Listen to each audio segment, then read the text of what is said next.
সুপ্রিয় দর্শকবৃন্দ, আসসালামু আলাইকুম। শুরুতেই জানিয়ে দেব আজকের সংবাদ শিরোনাম, তারপরে থাকবে এ নিয়ে পুরো বিস্তারিত। মেজর ডালিমকে নিয়ে প্রশ্ন, যে প্রতিক্রিয়া জানালেন স্বরাষ্ট্র উপদেষ্টা। দীর্ঘ 50 বছর পর প্রকাশ্যে এসেছেন বীর বিক্রম মেজর শরীফুল হক ডালিম। রোববার রাতে প্রবাসী সাংবাদিক ইলিয়াস হোসেনের লাইভ টক শোতে হাজির হন তিনি। লাইভে 50 বছরের অনেক প্রশ্নের উত্তর দিয়েছেন তিনি।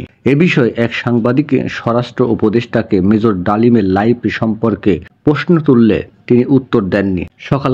সকালে আগারগাঁওয়ের পাসপোর্ট অধিদপ্তর পরিদর্শন শেষে এই প্রশ্নের মুখোমুখি হন স্বরাষ্ট্র উপদেষ্টা অবসরপ্রাপ্ত লেফটেন্যান্ট জেনারেল মোহাম্মদ জাহাঙ্গীর আলম চৌধুরী। ওই সাংবাদিক মেজর ডালিমকে বঙ্গবন্ধুর আত্মস্বীকৃত খুনি বলে সম্বোধন করে তার জীবিত থাকার ব্যাপারে স্বরাষ্ট্র উপদেষ্টার প্রতিক্রিয়া জানতে চেয়েছিলেন।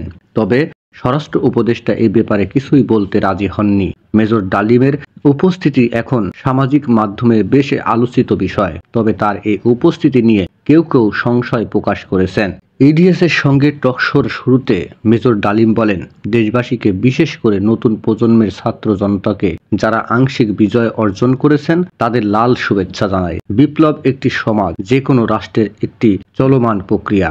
সেই অর্থে তাদের বিজয় এখনো পুরোপুরি অর্জিত হয়নি, তার জন্য আরো সময় প্রয়োজন। 24-এর গণ অভ্যুত্থানের নেপথ্যে নায়ক ছাত্র জনতাকে পরামর্শ দিয়ে তিনি বলেন, সম্প্রসারণবাদী হিন্দুত্ববাদী ভারত যার কবজায় আমরা প্রায় চলেই গিয়েছি, সেই অবস্থান থেকেই সেই 71-এর মতো আরেকটা স্বাধীনতা অর্জন করতে হবে। তা না হলে বিপ্লব ব্যর্থতায় পর্যবসিত হবে।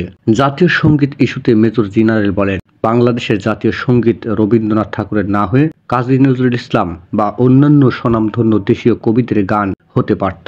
ভিনদেশী একজন কবির গানকে জাতীয় সঙ্গীত বানানোকে পৃথিবীর ইতিহাসে বিরল বলে মন্তব্য করেন তিনি। ইলিয়াস হোসেনের এই লাইভ টক শো সাম্প্রতিক বাংলা ভাষার কন্টেন্ট এর মাধ্যমে বলা যায় রেকর্ড করেছে।